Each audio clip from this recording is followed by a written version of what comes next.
احمد رضا نے صرف ہدایت بخشش نہیں لکھی، 1000 سے زیادہ کتابیں لکھی، اور امام محمد رضا نے 33 جلدوں کی صورت میں ہم کو فتاوی رضویہ عطا فرمایا۔ بولے کا بات ہے کہ ہم نہ پڑھے تو قصور تو ہمارا ہے نا، بولیے تو صحیح نا، قصور ہمارا ہے۔ آج بھی امام محمد رضا کی لکھی ہوئی ایک ایک سطر مسلک کے حق اہل سنت و جماعت کے لیے ایک بہترین قلعہ بھی ہے، اور غیروں کے لیے بہت بڑا چیلنج بھی ہے کہ کوئی مثال ہے تو مثال دو، اعتراض ہو تو دلیل سے کاٹ کر کے دکھلاؤ۔ لیکن سچ ہے کہ آج تک میرے امام کی سطر کو بھی کوئی قرآن و حدیث کے خلاف نہ کہہ سکا، جب وہ کہتے تھے کہ میں نے نعت بھی قرآن سے سیکھ لی ہے۔ سبحان اللہ۔ تو جو نہ عشق و محبت کا اظہار نعت کی صورت میں کرے تو قرآن و حدیث سے دور نہ جائے۔ جیسے میرے عزیز محترم نقیب محفل نے اشارہ کیا کہ رب نما چہرہ، یہ تو ہے کہ اللہ نے آدم کو اپنی صورت پر پیدا فرمایا، اور کچھ لفظ ایسے ہوتے ہیں جو کہ قابل گرفت بھی ہوتے ہیں۔ مثلا اعلیٰ حضرت رحمۃ اللہ تعالی نے فرمایا، کسی نے کہہ دیا سوال میں کہ جناب اس سوال کا جواب دیجئے، کیونکہ آپ تو اس امت میں بنی اسرائیل کے انبیاء کی مثل ہے۔ آپ نے جواب فرمایا استغفر اللہ استغفر اللہ، فقیر گنہگار ہے، بہت زیادہ گنہگار ہے، میں اس لائق کی نہیں۔ ہاں اولیاء اللہ علماء ہے، لیکن وہاں بھی لفظ مثل استعمال نہ کرو، لفظ مانند استعمال کرو۔ بہت فرق ہے۔ وہ حدیث ہے نا کہ میری امت کے علماء بنی اسرائیل کے انبیاء کی مانند ہوں گے۔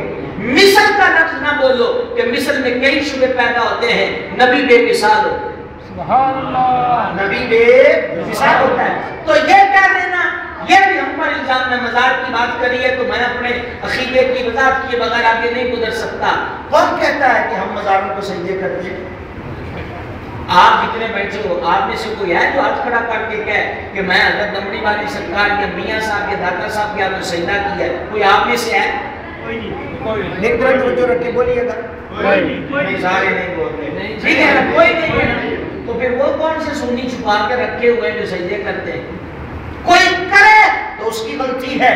امام اہل سنت نے 3 قرآن کی آیتیں، 40 حدیثیں، 370 نصوص علماء و فقہاء مفسرین و محدثین و متکلمین رحمہ اللہ نے نقل کر کے یہ نتیجہ نکالا کہ عبادتاً سجدہ ہمیشہ سے حرام تھا، تعلیماً پہلے جائز تھا، اب حرام کر دیا گیا، لہذا نہ کسی مزار کو سجدہ ہوگا اور نہ کسی پیر کو سجدہ ہوگا۔ یہی مسلک اہل سنت والجماعت۔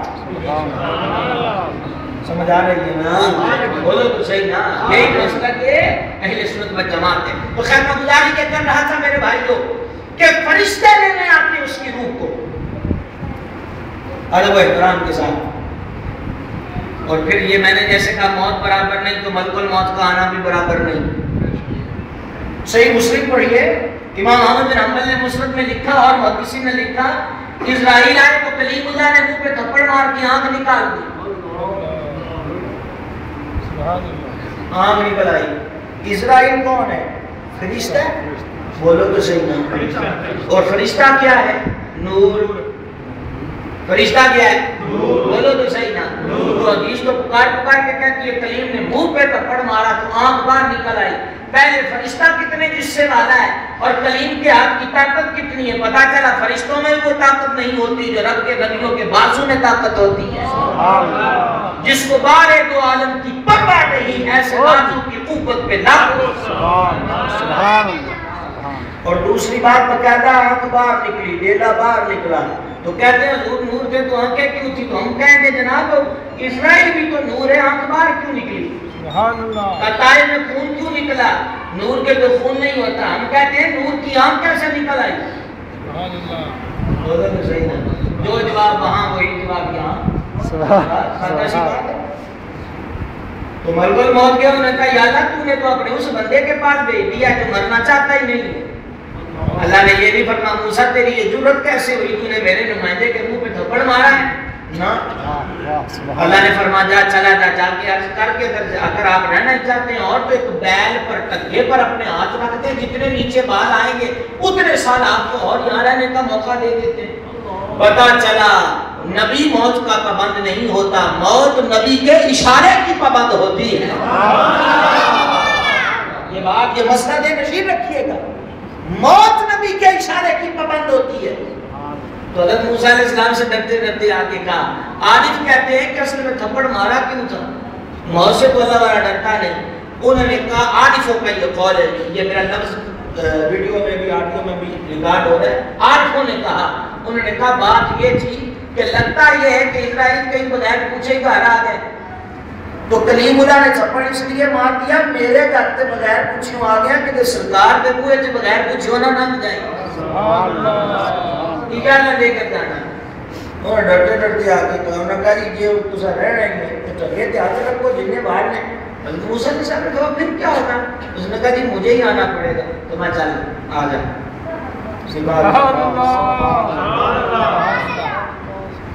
اب ایک اور اس پہ سنی کہ امام سیوطی نے شرح صدور میں لکھا، ملک الموت خلیل اللہ کے پاس بھی آ گئے علیہ السلام، حضرت چلیے آپ نے فرمایا جبریل اور اسرائیل مجھے ایک بات تو بتا، کیا دوست بھی دوست کی جان نکالتا ہے؟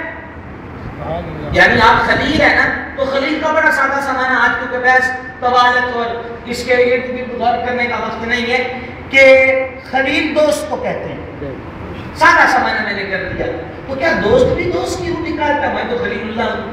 تو ملک الموت نے کہا جی مجھے تو کوئی جواب نہیں آتا، میں رب سے پوچھ کے بتا سکتا ہوں۔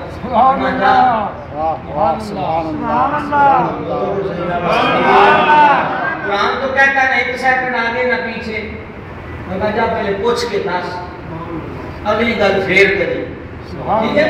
تو ملک الموت دیا مولا کیا تیرے خلیل نے یہ کہا ہے؟ اللہ نے کہا میرا خلیل یہ کہتا ہے کہ دوست بھی دوست کی جان نکالتا ہے، تو میری طرف سے جا کے کہہ دے پیارے خلیل کیا دوست بھی دوست سے ملنے سے نہیں کتراتے ہیں؟ نہیں سمجھے آپ؟ میں بھی تو اس کا دوست ہوں نا، تو میں اپنے ملنے کو بلا رہا ہوں، تو کیا دوست دوست سے ملنا نہیں چاہتا؟ جب ملک الموت نے آ کر یہ کہا تو یہ کلمات موجود ہیں کہ خلیلوں نے کہا دیر نہ کر جلدی کر۔ یہ سب کے لیے موت کے لمحات برابر ہے، سچی بات ہے، کچھ کر لو تو پھر موت ہی موت ہے، ٹھیک ہے نا؟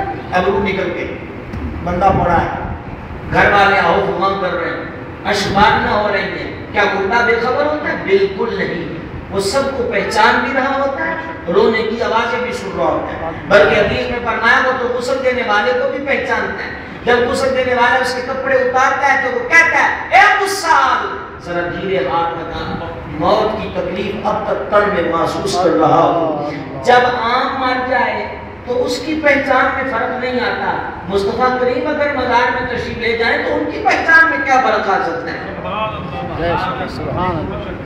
میرا بھائیوں کا ہنڈا اچھا سکریل کو ریچو پر آڈا نہیں کوئے کہہ دو نا سارے کہہ دو اب تو بہت مختصر میری باتیں رہ گئی ہیں، میں اپنے موضوع کو سمیٹ رہا ہوں، بہت جلد میں اس کو اختصار میں لاتا ختم کرنا چاہتا ہوں۔ اب اگلی بات دیکھیں،